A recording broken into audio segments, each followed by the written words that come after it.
Hey, it's Erin. The internet has given us unlimited access to information, and I think for the most part, this can be a good thing. But I want to pose the question to you. Is the internet killing your gains? I'm going to go through 6 potential reasons why this could be the case and solutions to go along with it as well. Number 1, overconsumption. The internet is rife with experts. We have people who are proponents of high reps, low weights. We've got people who are on the cardio bandwagon, people who are lifting heavy. Let's not even get into all the diets. We've got so many different options, and I think that there's a tendency to find the next best thing and to bounce around. And in bouncing around, you don't stick with anything long enough to see results. So that is the solution. Pick something and stick with it. And typically something that is moderate, based in consistency and hard work and scientific method. And this just means that you want to try to limit as many variables as possible, control them, and then when you tweak something, you tweak one thing at a time. Now, understand that there are thousands of potential workouts, thousands of potential diets, and there might be dozens to hundreds of different ways that might work for you. But you won't know if it actually works unless you devote 8 to 12 weeks to something and give it a try. And don't try too many things at once. All right, I've got my handy notes here just to make sure I stay on track. Number 2, we've got digital distractions at the gym. This can be anything from finishing a set to quickly scrolling Instagram. This can turn from 30 seconds to 2 minutes to 5 minutes. Next thing you know, you've lost your pump and you've kind of lost your intensity and direction.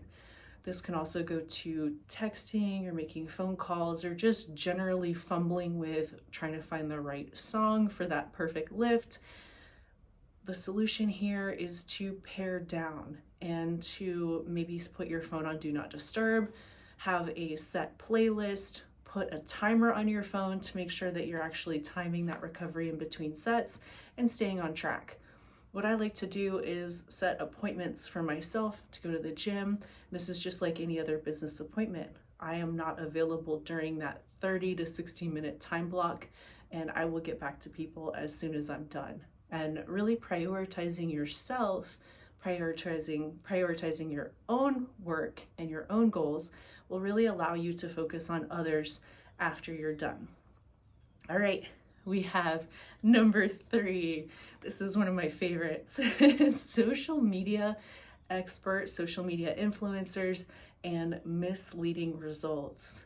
Really be careful with this one because they're going to show you their highlight reel, and everyone else, we all have a blooper reel. So I do this too. I will look at someone and think, my goodness, that person has the perfect physique, and understand that it is lighting, angles, filters, not to mention banned substances. So you have a lot of things going on behind the scenes that aren't really being disclosed to you. So really be careful. Now they have Photoshop and Facetune for videos as well. So if you see someone with an impossibly small waist and really big glutes, that type of person is 1 in a million. Yes, they do exist, but a lot of people on social media are really embellishing and really enhancing their looks.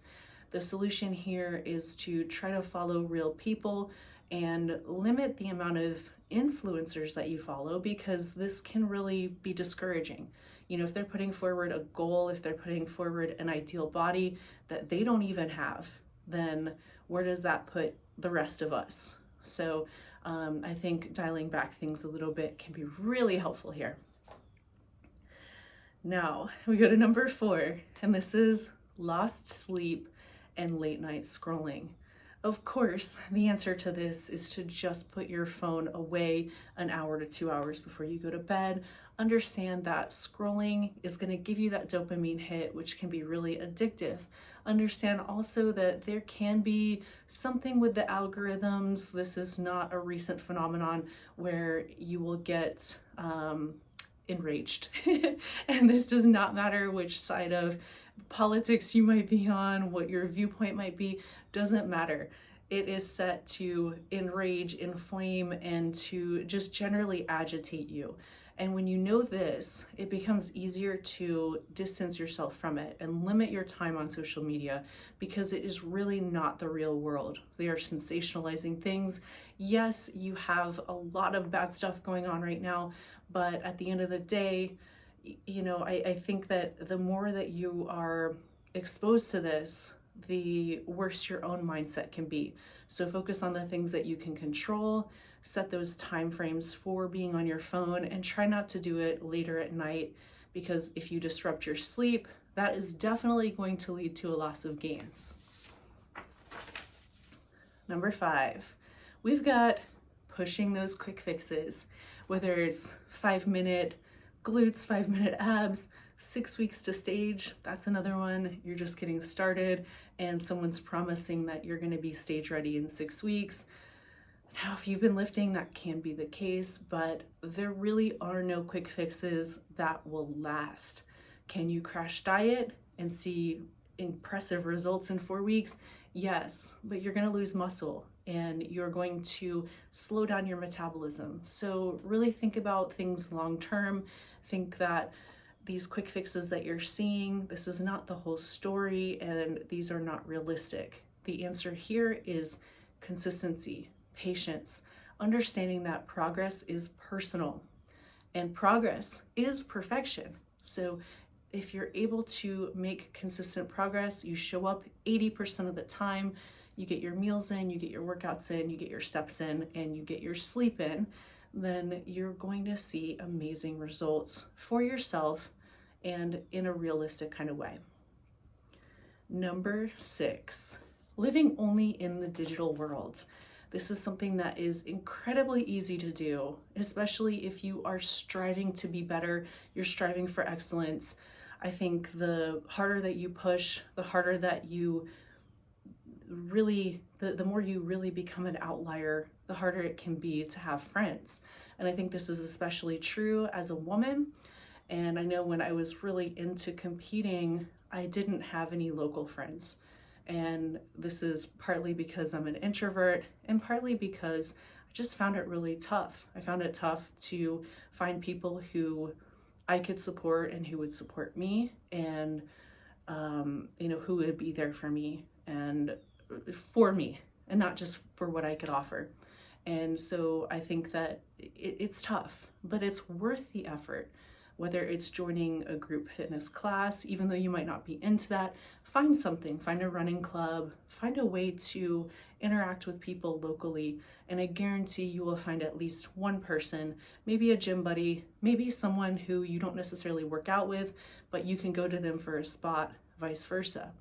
Balancing the digital world with the real world is an excellent way to become more grounded, and also to kind of set those expectations back to real life and understand that, things happen. We've got ups and downs, and we've got good days and bad days, and having real people in your life can really help with pushing you through the bad and celebrating the good. All right, what do you think? Is the internet killing your gains? It has the potential to do so. It also has the potential to give you really great information if you follow trusted scientists, trusted experts, and not just the people with the loudest voices. So let me know what you think in the comments below. That's it for this time. Thanks for watching. Until next time, train smart and train hard, y'all.